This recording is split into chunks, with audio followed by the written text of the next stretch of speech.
आणि आता घेऊया दिवसभरातल्या सर्व महत्त्वाच्या बातम्यांचा वेगवान आढावा। ठाणे मेट्रो मार्गिका 4 आणि 4A च्या पहिल्या टप्प्याची ट्रायल रन पार पडली।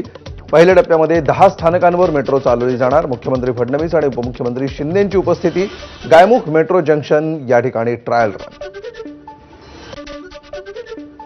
सचिन तेंडुलकरच्या हस्ते शिवाजी पार्क जिमखान्याच्या वास्तूचं लोकार्पण। यावेळी मुलींसाठी सुद्धा योग्य त्या सुविधा उपलब्ध करून देण्याची सगळ्या जिमखान्यांना सचिनने केली विनंती।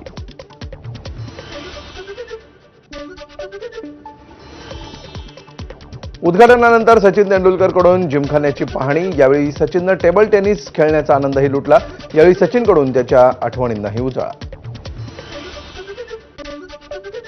ठाकरेंच्या सेनेकडून दसरा मेळाव्याचा टीझर प्रदर्शित। महाराष्ट्राच्या हितासाठी होणार ठाकरेंची गर्जना म्हणत टीझर जारी।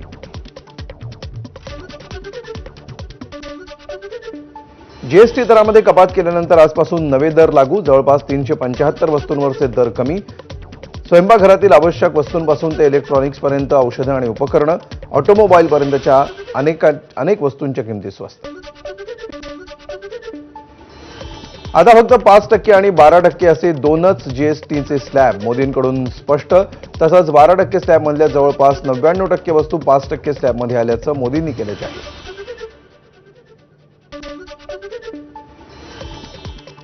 सो चूहे खाकर बिल्ली हज को चली। पंतप्रधान मोदींच्या जीएसटी बचत उत्सवावरील वक्तव्यावर मल्लिकार्जुन खरगेंची टीका। 9 वेगवेगळ्या स्लॅबद्वारे गब्बर सिंग कर लादला आणि 8 वर्षांमध्ये 55 लाख कोटींपेक्षा अधिक कर वसूल केला आणि आता बचत महोत्सवाबद्दल बोलतात म्हणत खरगेंचा निशाणा। सर्वसामान्य जनतेच्या रोजच्या जीवनावश्यक वस्तूंवर जीएसटी कमी किंवा माफ केली। सामान्य जनतेला मोठा दिलासा। चंद्रशेखर बावनकुळेंची प्रतिक्रिया। भारतीय बनावटीच्या वस्तूंचा खप वाढेल, उद्योगांना मोठी मदत मिळेल। बावनकुळेंकडून आशा व्यक्त। ज्याचा राजा व्यापारी तिथली जनता भिकारी। जीएसटी स्लॅबमधल्या बंधांवर नाना पटोलेंची टीका। आधी लुटायचं आणि मग आपल्याच हातानं आपलीच पाठ थोपटायची ही मोदी आणि भाजपची भूमिका। पटोलेंचं टीकास्त्र।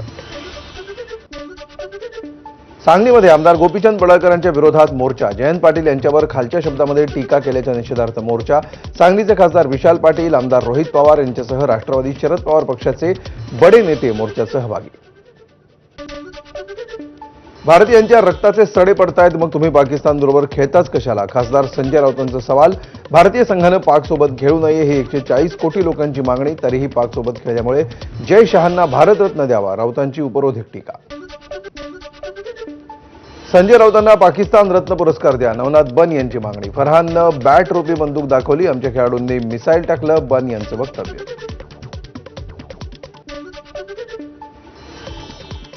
हस्तांदोलन केलं नाही या केवळ भक्तांच्या गोष्टी। खरं तर भाजपची लोक पाकिस्तानचा निषेध करायला घाबरतात। खासदार संजय राऊतांचा हल्लाबोल। सामना बघता यावा म्हणून काल मोदी रात्री 8 ऐवजी 5 वाजता बोलल्याची देखील टीका। एकनाथ शिंदेंचीही पक्षाच्या मंत्र्यांवर नाराजी। अकार्यक्षम मंत्र्यांची कानउघडणी केल्याची माहिती। प्रशासकीय कामाची पद्धत आणि पक्ष संघटनेकडील दुर्लक्षावर बोट। आपण आमदार होतो त्यावेळी 25 ते 30 कोटी निधी मिळत होता। निधीबाबतच्या वक्तव्यावर आमदार सदा सरवणकरांचं स्पष्टीकरण। शिंदे फडणवीस यांच्यासारखे नेते असले तर आमदारांना निधीची कमतरता पडत नाही असं म्हणायचं होतं, असंही वक्तव्य। ठाकरे बंधू एकत्र आल्यास काँग्रेस महायुतीतून बाहेर पडेल। मंत्री चंद्रकांत पाटील यांचं भाकीत। तर कुणाचीही युती झाली तरी महायुतीला त्याचा काही फरक पडणार नसल्याचंही वक्तव्य। मराठा बांधवांना कुणबी प्रमाणपत्र देण्याचा मार्ग सुलभ करणाऱ्या शासन निर्णयाविरोधातील याचिकेवर सुनावणीला कोर्टाचा नकार। तांत्रिक कारणांमुळे सुनावणीला उच्च न्यायालयाच्या न्यायमूर्ती रेवती मोहिते डेरे आणि संदेश पाटील यांच्या खंडपीठाचा नकार। मनसेनं हकालपट्टी केलेले वैभव खेडेकर मंगळवारी भाजपमध्ये प्रवेश करणार। रवींद्र चव्हाणांच्या उपस्थितीमध्ये शेकडो पदाधिकारी आणि कार्यकर्त्यांसह भाजप प्रवेश होणार। नारायण राणे आणि नितेश राणे पक्षप्रवेशाच्या वेळी उपस्थित राहण्याची शक्यता। कृषी मंत्री दत्ता भरणेंना काळे झेंडे दाखवल्याप्रकरणी 5 जणांवर गुन्हा दाखल। भरणे वाशिमहून हिंगोली मार्गे नांदेडच्या दिशेने जात होते। त्यांच्या ताफ्याला ठाकरेंच्या शिवसेनेच्या नेत्यांनी दाखवले काळे झेंडे।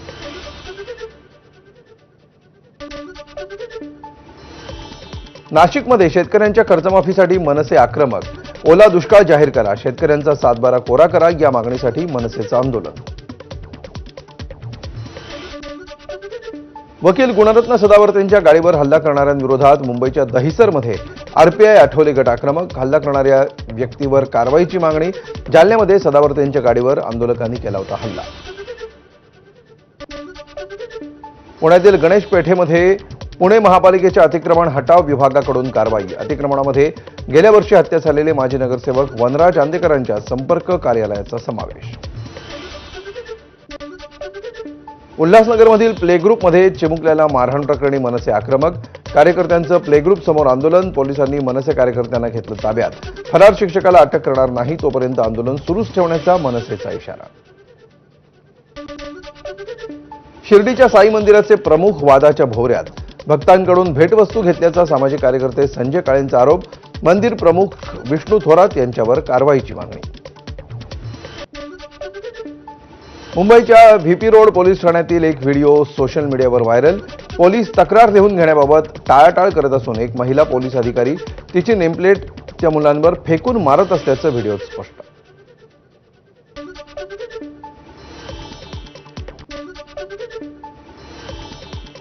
आरएसएसच्या शताब्दी वर्षाच्या निमित्तानं नागपूरमध्ये स्वयंसेवकांचं पथसंचलन. मुस्लिम स्वयंसेवक संपूर्ण गणवेशामध्ये संघाच्या पथसंचलनात सहभागी. संघ जाती धर्माचा भेद कधीच पाळत नाही. संघाच्या शाखेत गेल्यानंतर हे कळतं. मुस्लिम स्वयंसेवकांची प्रतिक्रिया. अमरावती सुपर स्पेशालिटी रुग्णालयातील संपकरी डॉक्टर अजूनही संपावर कायम. गेल्या 1 महिन्यापासून 65 डॉक्टर 1 वर्षाचा पगार थकल्यामुळे संपावर. नवी मुंबई महापालिकेच्या सरळ सेवा भरतीला मुंबई उच्च न्यायालयाची स्थगिती. उद्या उच्च न्यायालयामध्ये सुनावणी होणार.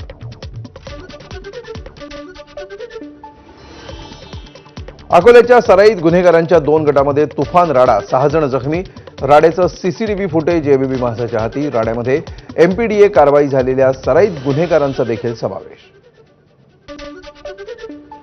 नागपूरच्या जीएच रायसोनी इंजिनिअरिंग कॉलेजमध्ये विद्यार्थ्यांनी कॅम्पसमध्ये बीएमडब्ल्यू कारनं स्टंटबाजी केल्याचा व्हिडिओ सोशल मीडियावर व्हायरल. स्टंटबाजी करण्यासाठी वापरलेल्या कारवर नंबर प्लेट देखील नव्हती. मुंबईच्या कोस्टल रोडवर भर पावसामध्ये लॅम्बोर्गिनीचा भीषण अपघात. कार दुभाजकावर आदळली. अपघाताचा थरार कॅमेऱ्यामध्ये कैद. तर कार चालक सुरक्षित असल्याची माहिती. माथेरानमधील घोड्यांना रोगामुळे अंधत्वाचा धोका. पशुसंवर्धन विभागाकडून तपासणी सुरू. लागण कशामुळे झाली याचा खुलासा तपासणी अहवाल आल्यानंतरच होईल अशी माहिती. लातूरच्या अहमदपूरमध्ये शेतकऱ्याचा कृषी अधिकाऱ्याच्या दालनामध्ये आत्महत्येचा प्रयत्न. अतिवृष्टीची बोगस यादी बनवणाऱ्या अधिकाऱ्यांवर कारवाई करा. ओला दुष्काळ जाहीर करा आदी मागण्यांसाठी शेतकरी आक्रमक. पुण्याच्या शिरूरमध्ये बैलपोळ्यानिमित्त काढलेल्या डीजे मिरवणुकीमध्ये गोंधळ. अवधूत जगताप नावाच्या 4 वर्षांचा मुलगा बैलाच्या पायाखाली सापडून गंभीर जखमी. अवैध डीजेच्या मालकावर आणि मिरवणुकीच्या आयोजकांवर कठोर कारवाई करण्याची मागणी. विरारमध्ये नवरात्रीच्या पहिल्याच दिवशी खड्ड्यानं एकाचा जीव घेतला. विरार पूर्व आरटीओ कार्यालयाजवळची घटना. स्कूटर खड्ड्यात पडली आणि चालक रस्त्यावर पडल्यावर टँकरने चिरडला.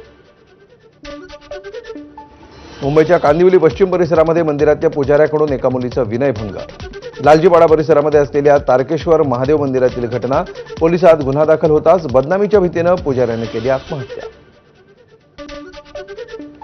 जळगाव महानगरपालिकेतील सहकारी महिला डॉक्टरकडे शरीर सुखाची मागणी करणारा निलंबित वैद्यकीय अधिकारी डॉक्टर विजय घोलप लाट आहे.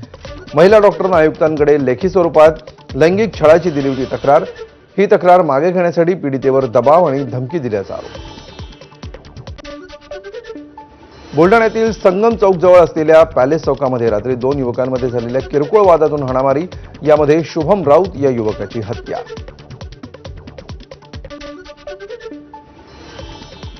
बुलढाणा जिल्ह्याच्या चिखली शहरातील राऊतवाडी परिसरामध्ये स्टेट बँक ऑफ इंडियाच्या एटीएममधून चोरट्यांनी केली 10 लाखांची रोकड लंपास. मध्यरात्री गॅस कटरच्या सहाय्यानं एटीएम मशीन फोडलं. भंडाऱ्यामध्ये जनावरांसाठी चारा आणायला गेलेल्या तरुणाचा खड्ड्यात पडून मृत्यू. डांबर प्लांटसाठी खड्डा खोदण्यात आलाय. त्यामध्ये पाणी साचल्यामुळे अंदाज न आल्यामुळे तरुण खड्ड्यात पडला.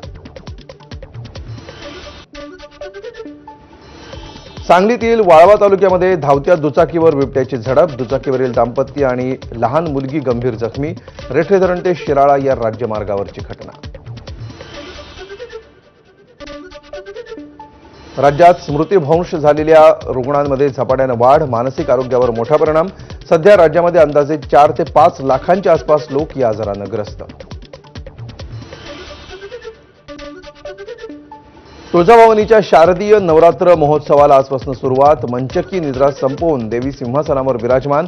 देवीची धूपारती आणि विधिवत घटस्थापना. कोल्हापूरच्या करवीर निवासिनी अंबाबाई मंदिरामध्ये आजपासून शारदीय नवरात्र उत्सवाला सुरुवात. 9 दिवसांमध्ये देवीची वेगवेगळ्या रूपांमध्ये पूजा मांडली जाणार. यंदा पहिल्यांदाच पश्चिम महाराष्ट्र देवस्थानाकडून एआयचा वापर.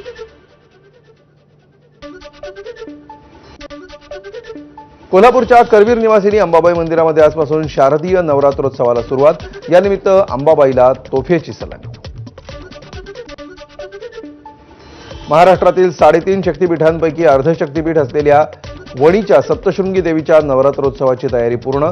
देवस्थान ट्रस्टचे अध्यक्ष न्यायमूर्ती अभय लाहोटी यांच्या हस्ते देवीच्या आभूषणांची विधिवत पूजा. सप्तशृंगी देवीचा साज शृंगार, वस्त्रालंकार झाल्यानंतर देवीची पूजा संपन्न. देवीच्या गाभाऱ्यामध्ये फुलांची आकर्षक सजावट.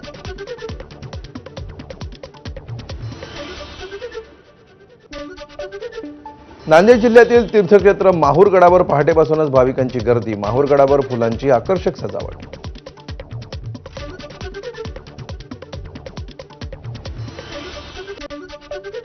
पंढरपूरच्या विठ्ठल मंदिराला फुलांची आकर्षक सजावट. विठ्ठल रुक्मिणीला 9 दिवस वेगवेगळे 9 पोशाख परिधान केले जाणार. पुण्यातील चतुःशृंगी शारदीय नवरात्र महोत्सवाची मोठ्या उत्साहात सुरुवात. चतुःशृंगी देवीचं दर्शन घेण्यासाठी सकाळपासूनच नागरिकांची मोठी गर्दी. नाशिकमध्ये ग्रामदैवत असलेल्या कालिका मंदिरामध्ये पहिल्या माळेला भाविकांची मोठी गर्दी. कालिका मातेचं दर्शन घेण्यासाठी 24 तास मंदिर खुलं राहणार. सीसीटीव्ही कॅमेऱ्यांसह सुरक्षा रक्षक तैनात.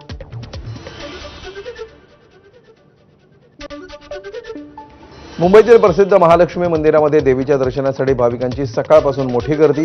दर्शन रांगेमध्ये पिण्याच्या पाण्याची सोय. सुरक्षेच्या दृष्टीनं मंदिर संस्थानानं बसवले 67 कॅमेरे. विदर्भाची कुलस्वामिनी आणि अमरावती शहराचे आराध्य दैवत असणारी अंबादेवी आणि एकविरा देवीच्या नवरात्रोत्सवाला सुरुवात. दोन्ही मंदिरं रोषणाईनं उजळून निघाली. चंद्रपूरमध्ये आजपासून नवरात्रोत्सवाला मोठ्या उत्साहात सुरुवात. चंद्रपूर जिल्ह्याचं आराध्य दैवत असलेल्या महाकाली मातेच्या मंदिरामध्ये पहाटे विधिवत घटस्थापना. ठाकरेंच्या शिवसेनेचे आमदार सचिन अहिर यांनी दगडी चाळीतील देवीचं दर्शन घेतलं.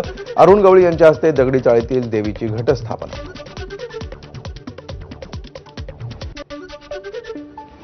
सुजय विखे पाटील यांनी करवीर निवासिनी अंबाबाईचं दर्शन घेतलं. राज्यात सर्वांना सुखशांती आणि आरोग्यदायी जीवन लाभो असं साकडं यावेळी सुजय विखे पाटलांनी देवीकडे घातलं.